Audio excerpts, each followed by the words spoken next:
শিবিরের কাছে আপনার প্রত্যাশা কি? মানে নবনির্বাচিত যারা তাদের বেশিরভাগই তো শিবির সমর্থিত, তাদের কাছে আপনার প্রত্যাশা কি?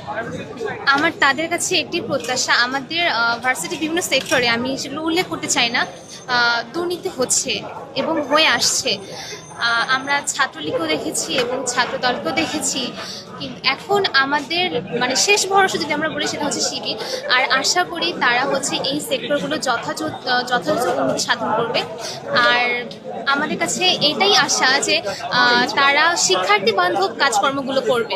অনেকেই তো বলে যে শিবিরের কাছে নারী বিদ্বেষ কিংবা নিরাপত্তা একটা ব্যাপার নিয়ে কথা বলে। আপনার কাছে কোনো আপনার কি নিরাপত্তা?